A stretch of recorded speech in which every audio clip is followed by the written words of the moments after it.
Assalamualaikum warahmatullahi wabarakatuh. Saya Agus Purwanto dari Lembaga Sertifikasi Kompetensi Barista sebagai Master Penguji. Puji syukur kita panjatkan kehadirat Tuhan Yang Maha Esa, karena atas limpahan rahmat dan hidayatnya kita masih diberi kesempatan. Pada kesempatan yang baik ini, saya selaku Master Penguji akan menyampaikan paparan tema standar kompetensi lulusan atau SKL barista di level 3. Tema ini menjadi sangat penting karena standar kompetensi merupakan landasan utama di dalam memastikan bahwa seorang barista yang dinyatakan kompeten tidak hanya memiliki keterampilan teknis, tetapi juga pengetahuan, sikap profesional, serta etos kerja yang sesuai dengan kebutuhan industri perkopian saat ini. Standar kompetensi lulusan berperan sebagai acuan di dalam proses pelatihan, pembelajaran, hingga uji kompetensi, sehingga hasil yang diharapkan adalah barista yang kompeten, konsisten, dan mampu bersaing di dunia kerja, baik di tingkat nasional maupun internasional. Melalui presentasi ini, kita akan bersama-sama memahami ruang lingkup kompetensi, indikator pencapaian, serta peran penguji dalam menjaga mutu dan objektivitas penilaian terhadap calon lulusan barista. Semoga pemaparan ini dapat memberikan pemahaman yang komprehensif dan menjadi bekal dalam meningkatkan kualitas sumber daya manusia di bidang perkopian. Terima kasih atas perhatian Bapak Ibu Saudara. Selanjutnya adalah kita akan membahas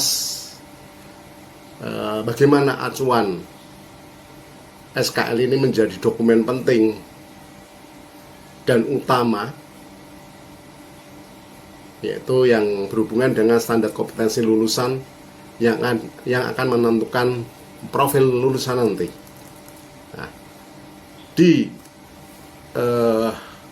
barista level KKNI ini masuk ke level yang ketiga, yaitu di mana profil lulusan ini adalah memiliki sikap dan tata nilai, kemampuan, pengetahuan operasional, dan pengetahuan faktual di dalam mengelola serangkaian tugas spesifik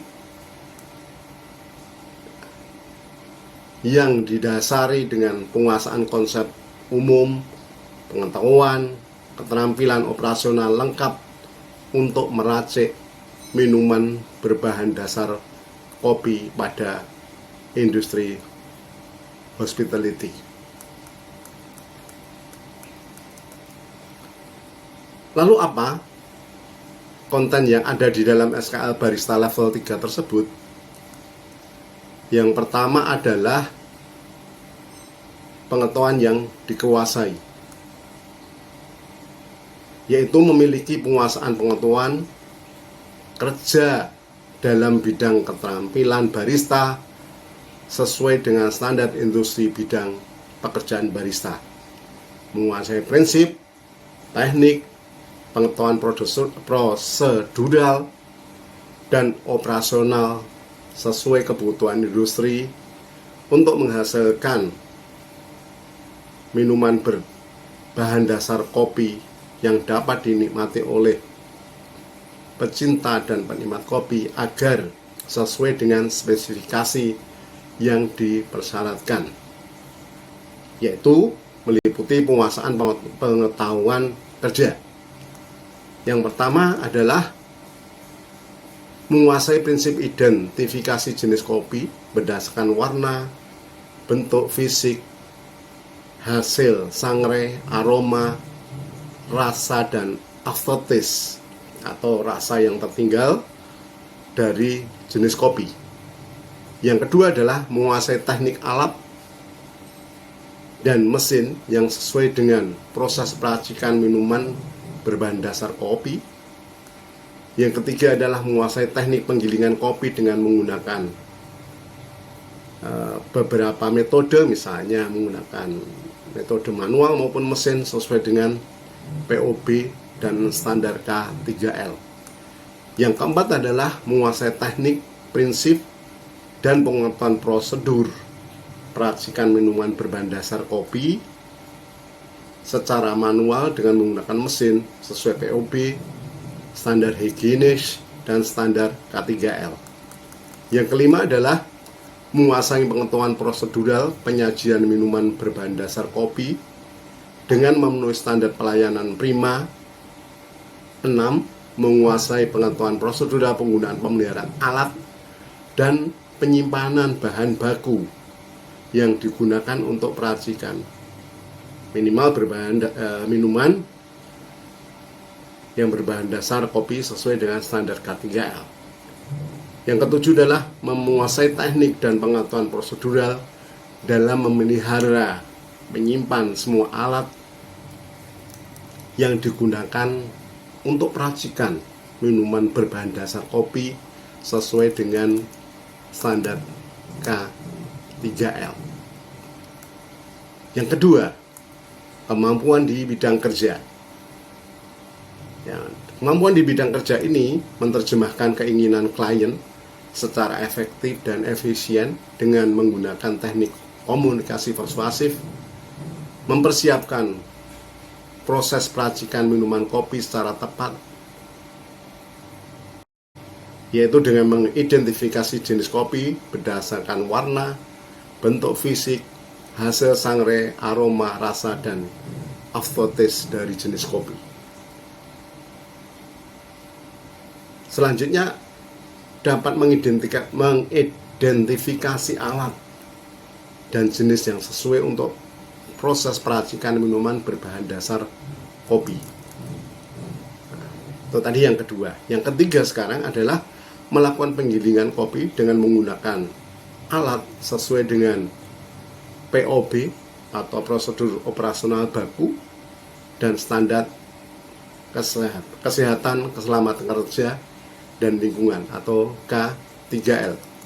Yang keempat adalah melakukan peracikan minuman berbahan dasar kopi sesuai dengan POB, standar higienis, dan standar K3L. Sedangkan yang kelima adalah menyajikan minuman berbahan dasar kopi dengan memenuhi standar pelayanan prima, menggunakan, memelihara, menyimpan bahan baku yang digunakan, itu yang keenam. Sedangkan yang terakhir adalah mampu menggunakan, memelihara, menyimpan semua alat yang digunakan untuk proses peracikan kopi sesuai dengan standar K3L. Sedangkan yang ketiga adalah sikap profesional atau attitude. Ini yang bertakwa kepada Tuhan Yang Maha Kuasa, memiliki moral etika, berperan sebagai warga negara yang bangga akan kekayaan, terutama di jenis-jenis kopi yang ada di Indonesia, menghargai keanekaragaman budaya dan menjunjung tinggi hukum. Di dalam lembaga sertifikasi kompetensi, kita tidak lepas membicarakan kurikulum, standar kompetensi lulusan, di mana instrumen di dalamnya meliputi yang pertama ada RPUP, yaitu adalah rubrik penilaian uji praktek. Yang kedua, FPUP atau form penilaian uji praktek. Sedangkan yang ketiga adalah PMUK, perangkat materi uji kompetensi yang ini terdiri dari dua hal. Yang pertama adalah KMUP atau kisi-kisi materi uji praktek, dan CSUP, contoh soal ujian praktek. Kenapa hal ini penting sebagai suatu hal yang utuh? Karena hal tersebut sebagai penjaminan mutu uji kompetensi di dalam lembaga sertifikasi kompetensi ini. Maka dari itu, dalam lembaga sertifikasi kompetensi ini yang diselenggarakan oleh lembaga sertifikasi kompetensi atau LSK, ini mengacu pada konsep TATO, di mana setiap uji kompetensi ini harus terukur, adil, transparan, dan objektif. Terukur adalah penilaian berbasis standar dan indikatornya adalah jelas. Sedangkan adil, semua peserta dinilai dengan kriteria yang sama, dengan standar yang sama. Sedangkan transparan itu adalah proses dan hasil asesmen atau penilaian dapat dipahami dan ditelusuri. Terakhir adalah objektif, di mana penilaian berdasarkan bukti, bukan subjektivitas penguji. Lalu apa hubungannya SKL dengan perangkat di atas?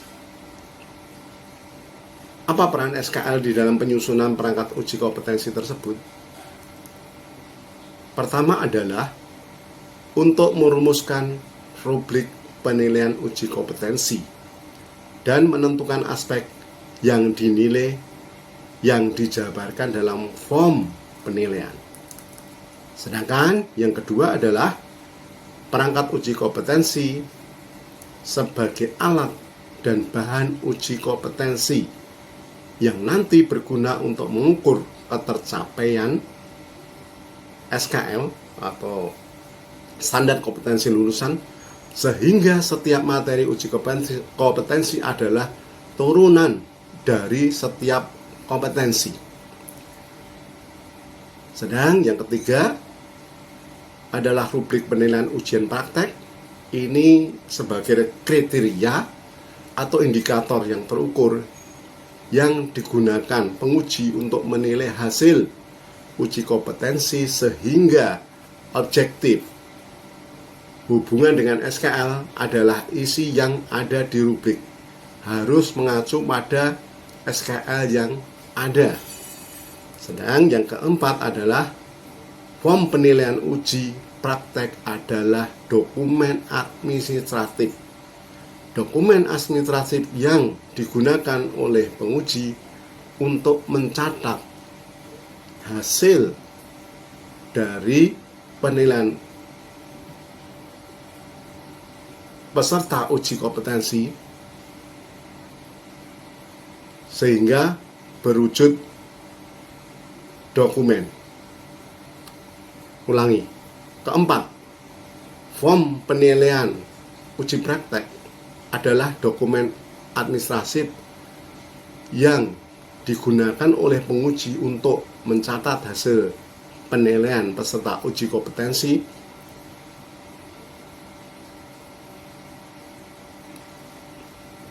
yang wujudnya adalah sebagai dokumen.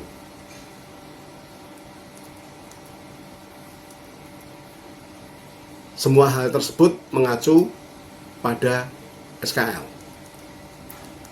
Selanjutnya adalah hubungan di antara keempat yang ada di atas. Apakah hubungannya? Yaitu antara SKL, perangkat materi uji kompetensi, rubrik penilaian uji kompetensi, form penilaian uji kompetensi. Lalu apa arti alur tersebut? Perlu diketahui lagi bahwa SKL adalah penetapan yang harus dikuasai, sedangkan materi uji kompetensi adalah serangkaian tugas yang harus dikerjakan. Sedang rubrik adalah menentukan bagaimana proses penilaian sedangkan form penilaian adalah panduan penguji di dalam mencatat nilai secara sistematis. Hasil analisis di mana pada struktur lama untuk sebagai contoh adalah di penggilingan biji kopi. Ini belum disematkan standar operasional dan prosedur yang sedang dilakukan. Nah, ini pada pembaruannya adalah ditambahkan bahwa di situ pada saat penggilingan biji kopi ini ditambahkan standar operasional dan prosedurnya, karena di struktur yang lama itu belum ada. Dampak jika perangkat di atas tidak selaras itu bagaimana dampaknya jika misalnya antara poin-poin di atas itu tidak sinkron? Tentunya ini akan berdampak lebih besar di dalam hasil uji kompetensi. Yang pertama, penilaian jadi tidak objektif, sehingga hasil uji kompetensi jadi tidak valid. Nah, dari situ sertifikat yang ada akan kehilangan kredibilitas, dan pengakuan sertifikat dari lembaga sertifikasi kompetensi di dunia industri akan menjadi lemah. Sebagai penutup, saya sampaikan bahwa standar kompetensi lulusan di dalam lembaga sertifikasi kompetensi barista level 3 adalah yang pertama, sebagai pondasi pijakan awal dan acuan di dalam seluruh proses penyelenggaraan uji kompetensi, mulai dari menyusun rubrik, perangkat uji, kisi-kisi, contoh soal, dan form penilaian. Yang kedua, keselarasan antara perangkat-perangkat tersebut akan sangat penting sebagai pengendali, sebagai perangkat penjamin mutu uji kompetensi, sehingga penilaian menjadi objektif, hasil uji kompetensi menjadi valid, menjadikan sertifikat tidak kehilangan kredibilitas di mata publik, akhirnya pengakuan di dunia industri semakin tinggi.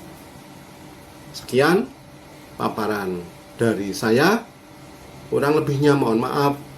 Terima kasih. Wassalamualaikum warahmatullahi wabarakatuh.